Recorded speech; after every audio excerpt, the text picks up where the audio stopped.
Oh, hey everyone! Welcome to KindaTV, the home of Carmilla, with me, your host, your friendly neighborhood Natasha. That's right. Oh, what's this? What's this? We're at Comic-Con, New York Comic-Con again. That's right. For the second time, this time promoting the Carmilla movie, which comes out on October 26th, and you can pre-order at carmillamovie.com if you haven't already. Hello there. Hello there, Nat Cam. Oh yeah, you can model it. Ooh, it looks good on you. Do we like this? The other day. Oh, hello. Hello, just turning the heat off. It was very hot in this place because I enjoy boiling temperatures for my hotel rooms, apparently. So there's some information for you, exclusively.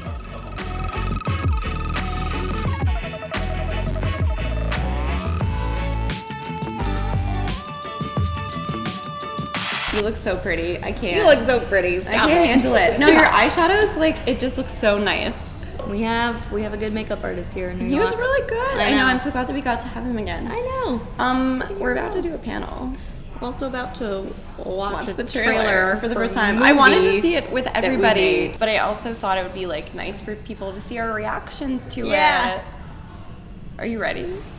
I mean, no, but Okay. do you want to like do it together? I feel Yeah. this is so weird. Like I know. it's like, okay. I feel really nervous. I know, me too. I know. I hit pause by accident. So it's like jumping off of a diving board. Okay, let's just do it. Let's do it. Let's watch it. It's happening. Oh. Cruel love. Strange love. Oh my god. Whoa. My life. You the blood. I didn't get to see that. Happy anniversary, faithful viewers. Welcome back, Grandpa. We're at like 3:45 now. Oh my god. Carm, what are you doing? Hey, it's me, it's me. Bloody newborn. What is going on? Carmilla's spark is going out. And in the meantime, Carm just keeps randomly vamping out? What are we supposed to do about that? That slow-mo shot. Go back to the scene of the crime. I haven't seen so much of this. Schloss. Let's search this place. For a girl who died 150 years ago?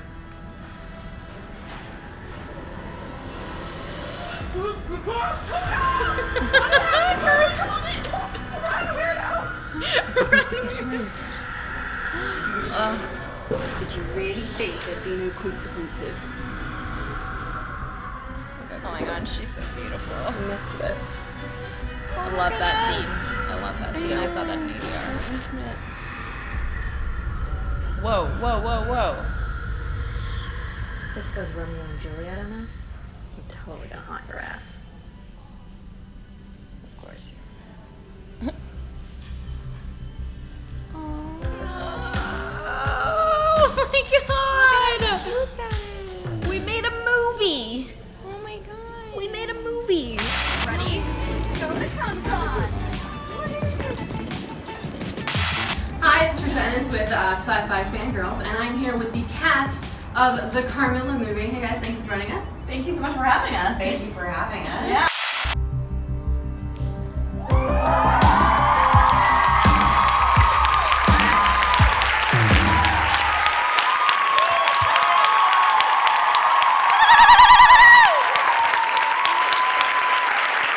That's how every trailer should end. Before we get into the nitty-gritty of like actually putting on the movie and everything, I want to just point out something pretty darn incredible. There are two out queer actresses in a movie produced by a queer producer playing queer characters. That's pretty freaking incredible.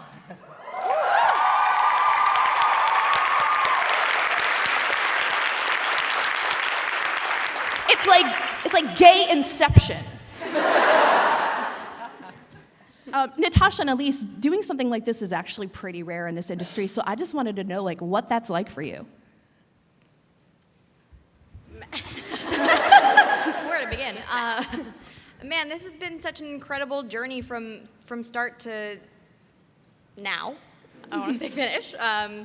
And you know, it's been such a gift to to be a part of something that's making so many shifts and strides within a business that is starting to slowly have more representation and more accurate representation, and to be a part of that, and to see a group of people that have come here because they connect to the story that we're telling and connect to these characters.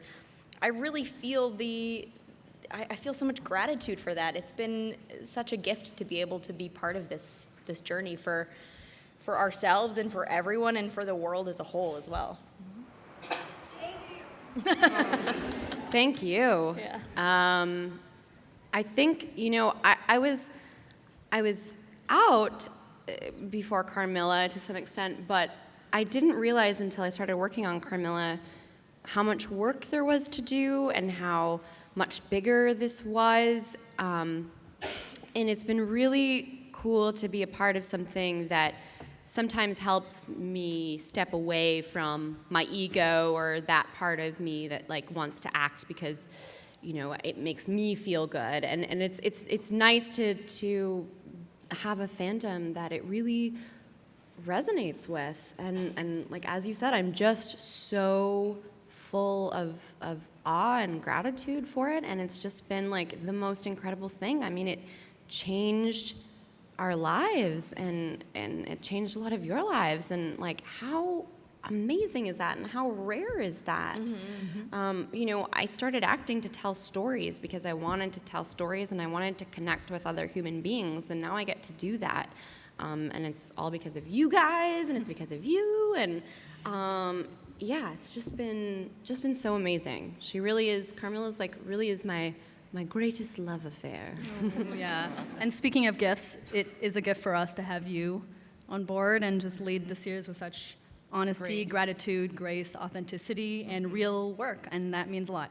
So thank you. All of these emotions are making me really anxious. Are you guys getting a weird sense of deja vu? I'm last year I was sitting exactly here looking at you. Yeah. There. It's all happening right now. I know. And I want to thank you all for being here as well. There's so much love. It's so much. I mean, nothing. Wow, 5 minutes in, it's already a love fest. Okay. So at the core of the film, we have the Scooby Gang, and of course the two of you. But we also have some new major players, including Dominique, Kara, and Grace. Dominique. Hi, Dom. Dominique. Wherever you are. So, Dominique, how did working with these new actors change the dynamic between all of you? Oh, it just added to it. I don't think it changed anything between us at all. I mean, they stepped in, and it was like we had been working with them from the very beginning. And I'm sure it was really daunting for them to come into a project that's, we're such a tight-knit cast, and we've been working together for so many years. And, it was probably weird to come onto our set. But, I think we had such a great time working with them. Dom is such a giving actress, and I had such a wonderful time connecting with her, both on and off screen. Just such a pleasure to work with. And then our other characters as well, and our other cast mates, Grace and Kara. I had admired Kara's work for years, so it was really, really cool to finally get to work with her. Mm-hmm. But I don't think it didn't change anything. It just it added something special to it. But yeah, I feel like every year we just keep on collecting more wonderful people. Yeah, it's just a tumbleweed, and we just keep on grabbing somehow the most wonderful people to have with us, and these guys were no exception. The three of them were so wonderful, and like Natasha said, I'm sure it was daunting to come onto a pre-existing project, and it kind of is like jumping onto a ship that's already going at full speed, and they did so with such effortlessness and such an open heart. They all just came in and wanted to be there to tell that story. And I'm so grateful that we got to have them. They're such incredible actors, and I'm so excited to see what they brought to screen. Yeah. And beautiful people, all of them. Yeah, such beautiful people. Definitely. So this is inside and out. Yeah. Like souls. Really good. But also stunning. Yes, We love them. true. Can you tell? Yeah. So this is a question for all of you. How are the themes in the film different than some of the themes that we tackle in the web series? Like, what are some of the things we get to see this time around that maybe we haven't throughout the course of the web series? I can start on this one, if you guys think. I think for us in this movie, we wanted to make something that's not like the end of the world. So there's no gods and nanas and like gates of hell. It's more personal. It's still like a wacky adventure. I think at Fan Expo we had said lesbian Rocky Horror kind of spooks. That's pretty much it. There's obviously, there's some fun, more dramatic stuff later, but it's still, I'd say, on par tone-wise with season 3, but less mythic, big stuff. And the theme of the film is really about making amends with your past in order to move forward. And we get to see these guys at a different place in their life and their relationship. It really is about how they work together, and then they're in their mature, loving relationship, and they communicate better. These kids have grown up, and that's so nice. So Yeah. to see. To add to that, like I think from season 1 to 3, Carm and Laura really had to learn that they were stronger together. But now in the film, they already know that. So that's like a theme we didn't explore this time. I think we've talked about this, but very much throughout like season 2, towards the end, after they break up but kind of come back together, they sort of realize like, hey, it's okay to ask for help. It's okay to work with somebody else, and now they know that. So together with the gang of Scoobies, they already know that their differences and their diversity as a group of friends even makes them stronger, and so they're able to, do like really normal, casual things that one would do, like fight evil ghosts and just Casual Friday afternoon standard stuff. Yeah. Laura's got little walkie-talkies for everyone. That's true, yeah. She's cell always service out very, here. very prepared, right? That's Laura's. Well, Steph, you were talking to me about how dreams are a big theme. Could you expand upon that at all? Absolutely. 'Cause we didn't have really any dream sequences We in. didn't, because there was a locked camera. Yes. We had talked dreams about one dreams. camera angle. We did talk about Yeah. the dreams in season 1, but we Yeah. always talked about everything during the web series. Yeah. And now we get to see things that before we could only describe. Absolutely. So we got to move away from the exposition. We got to live in the action, or we get to live in the action for the Yeah. film. And we live in the POVs, which is something I really loved during the filming and watching it in the film. You can just Right. have a close-up on Laura, Carmilla, and you know where they're at without having to verbalize it. And that was really beautiful. But going back to dreams, those are really prominent in the novella if you've read it.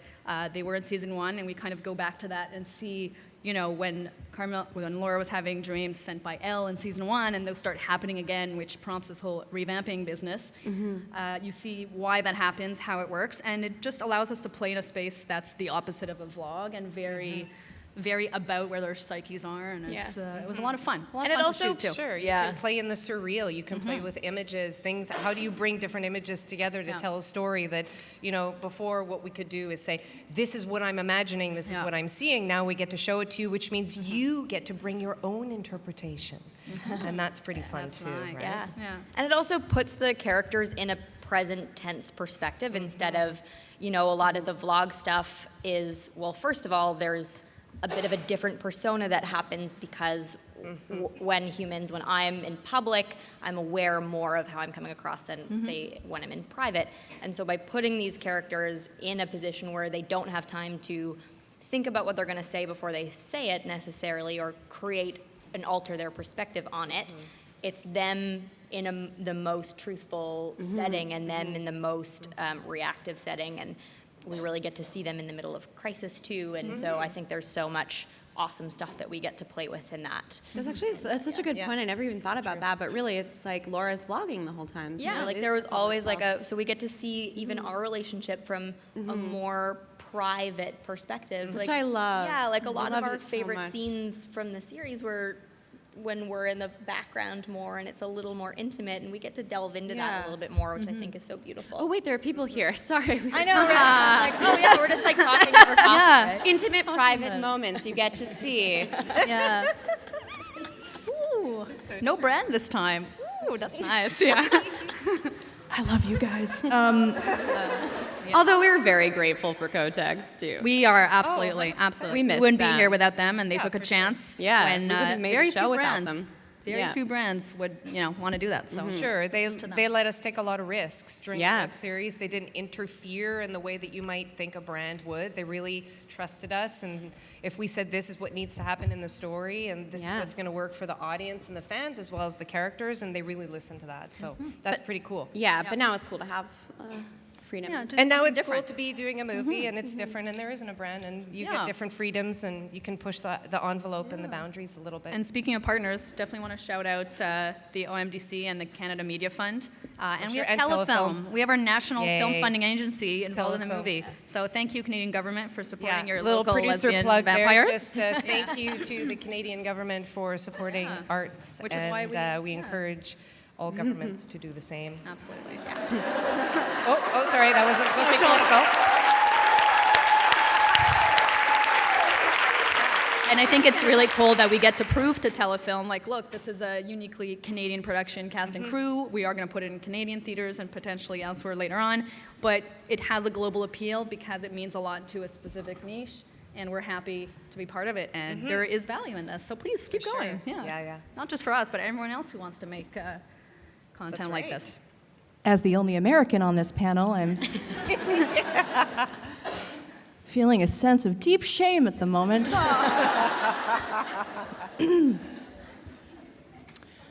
Did I mention that Dominique was in the movie? You guys like her. That's awesome. I love it. She's also half Canadian. She's so lovely in the film. She's the best. So how does... Yeah. I had to check. How does Elle's return affect Carmilla's life, but also the relationship between the two of you, which now is going 7 years strong? Well, without being too spoilery, but for those who are worrying, there's no love triangle and there's no angst. All right? Definitely not. Yeah. Carmilla's It's not about that. Carmilla's over Elle, for sure. However, it's still a weird thing to have to encounter an ex who completely destroyed your heart, and then encounter them again while you're with the love of your life. And then on top of that, they haven't seen each other for hundreds of years. So that was really interesting to explore, for sure. Good to know that lesbian relationship drama lasts through centuries. Lasts for centuries. Processing. I mean, I think it's less about their actual relationship and the heartbreak, though, more than like other things that happen that you will see.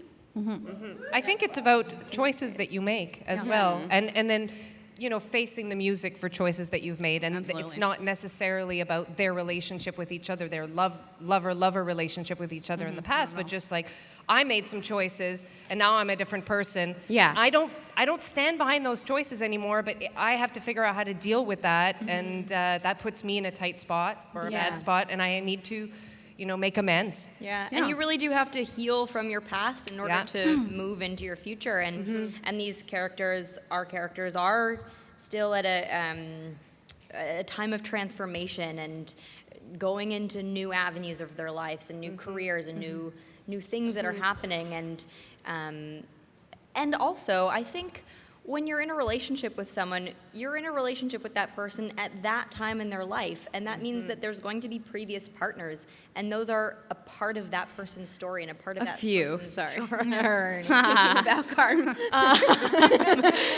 And so that's part of it. There's going to be, old wounds and things that need to be healed and things like lessons that still need to be learned, and I think that that's really what this is about, is both Elle and Carm and Laura all going through these new phases of letting their past go, Letting it go. and letting it inform their future. And well, I mean, also, Elle is a ghost, and she's been goat. She's a goat. She's a ghost, so she hasn't really changed. Like, she's been confined to the house that we see them in. So that is also different because she's had centuries to stew on things, whereas Carm has had this whole life and she's had this whole outside world, and now she gets to have this love and this amazing life and gets to be human. So, you know, in a way I can see why Elle would be Absolutely. like a little peeved. And that's something that was really important to us, you know, as we were developing. We really thought long and strong about the lesbian ex-psychotrope and how not to fall into that. So it was really, really important for us that Elle was never motivated by, oh, I want you back, I love you, Carmilla. It's more, you took something from me, and I'm here to collect. So, and she's a very three-dimensional character. Yeah. You can really see her perspective. Absolutely. You can have empathy for her. She's an antagonist. She's a great antagonist. She's wonderful. Yeah. But I understand where she's she's not like coming a from. two-dimensional evil, you know. No, Yeah. we villain. totally understand Yeah. where she's coming Yeah. from, and that's why Emily and Charlotte are also there, because these are three people who were wronged by Carmilla at a certain time, Carmilla and her mother, of course. Yeah. Because the mother does all the bidding, as we know. That's right. And you see how they take, and Elise was talking about this yesterday, you see how they make different choices in the face of tragedy. Some people use wrongdoings as an excuse to be mean, and some people decide to get over it. And I think you spoke really How do you eloquently move about on? it. Yeah, when tragedy happens, do I choose to take that that pain and turn it into hate, or do I choose to forgive and move forward with love despite the pain that I'm in? And also like, why would I perhaps- cause someone else pain when I'm going through pain? That's just perpetrating more hatred and pain. And just to jump on that, you might make one choice in 1 century. Somebody like Carmilla, who has many centuries to think about her choices, and then actually grow over time. Maybe your first instinct is to go into that hate and anger, but then you actually, over whatever it is, days, weeks, months, years, realize, no, actually, I don't have to be that person. I don't have to identify with that whole thing anymore. I realize I can let go, and I can take a chance with my future. I can carpe diem, seize the day, and that's a big part of the theme, too, is, you know, Laura being a little bit trapped and carpe diem, seize the day. Yeah, Jump into the absolutely. future Making without a different fear. choice at any moment. Yeah, and the last thing I wanted to touch on about Elle briefly is that obviously she's the Laura from the novella, and she is also the one who, when Carmilla was revealed to be a vampire, like recoiled in horror. And Laura is the evolution of that, so to speak, because she's the modern day woman who is very open about her sexuality and was queer before she met Carmilla, you know? So I think there's an interesting parallel there that we get to play with and have other nods to the novella and specific lines that are in the book that are in the film, you know? True. So that's fun. True. Let's talk about tropes, baby. There's a lot of talk about tropes, especially when it comes to LGBTQIA characters. And I'm curious, you talked a little bit about this, about how the film deals with some of these major tropes and either kicks their ass or deals with them straight on. Yeah. Producers? I think we just talked, absolutely, we talked about, you know, not wanting, being very careful about the psycho lesbian ex. And that's, I really don't think that's where she comes from. She's got a real clear objective that I understand. And you'll see that Elle is kind of our stand-in for white feminism in the film, but you'll see that when the film comes out. I think it was important for us to also add more queer women of color to the cast. So we have, you'll see more of that on screen develop in some of what is, great. I just love it. It's so fun. Good. Yeah. It's so fun. And it's like, let's put, and Ellen mentioned that actually, too. Ellen Simpson, who's creative consultant on the film, she was like, more gays, let's just pack it full. And we're like, yeah! And then, I think we might have said it before, but everyone except Kirsch, bless Matt, everyone is non-binary or a woman, so, It's so we have our one token guy.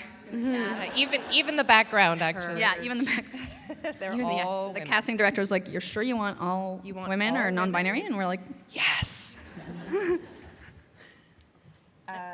Tropes? Do you have anything else? Moving on. Moving on. Yeah, and the last I thing mean, about, Steph said it so well. Yeah, Like, that's she just said it so well. I mean, that's exactly it, right? It is having, you know, a angst-free relationship. I mean, they have their ups and downs and their issues. Absolutely. But it's not. Yeah, it's not about Elle coming back. But yeah, I think we touched on that. covered I think- it. Yeah, and that you just mentioned the last thing, you know, about a healthy working relationship and how they work together, and like you said, they get to be more intimate. And I forgot what else I was going to say. So Well, I was actually going to jump on that after throwing it over there, which is, I don't know if this is technically considered a trope, but it feels to me like it comes up a lot that, there has to be angst between these two women for there to have conflict in the movie, and that the conflict in the movie seems to come from the angst in the lesbian relationship. Yeah, that's a great point. And that was a big thing for us, is that we don't want the conflict in the movie to come from angst in their relationship. That doesn't mean that they don't have things that they don't see eye to eye on, because they're both people, beings, humans, and that's not a realistic relationship. Exactly. And also, we've done it. Season 2 was all angst. I know. We're sorry. We're over it. We don't talk about it. We get it. We move on. We move on. And that was something. And ultimately, sometimes writers like to throw some of that stuff in there, and we go back and forth and banter and work with them. And between all of us, we find a place to make sure we have enough conflict that the drama can be exciting and interesting, but that also we're not getting trapped in those ideas. Yeah, Mel, can you carve that onto a plaque and give that to every showrunner of every show? I know, right? Yeah. It gets boring.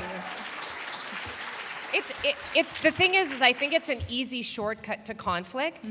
Because you just put that conflict there between those people, and then it's an easy thing to write. And I don't know, maybe showrunners will be like, oh my God, how dare you say that? But I do think it can be a bit of a shortcut, whereas, we want to try to find, I think we want to write ourselves into problems, you know what I mean? Make it complicated for ourselves as creators, and then we have to write our way out of there. And if we find an easy solution to the conflict, then it's like, oh, A, B, C, done. And I think that's why we're seeing a lot of stuff that is repetitive, and because it takes longer to figure out how the heck to get out of it. And we fall in that trap producers are there, and we're like, oh, we've made it complicated here because we don't want to get trapped in this. But then we're like, oh my God, now how do we get them out of this? Yeah. It can be very difficult. Absolutely. So and also, just a quick little shout out to these producers who, you guys are really the unsung heroes. We get all the FaceTime, but you guys, the amount of care and love and dedication and boss that you put into getting this done and making it the best that it could be with the budget that we had is amazing and inspiring. Doing it with a baby on set, breaking all the rules of what I ever thought a family could be, and what I changing my perspective of what being a mom Where's could Deckard? be.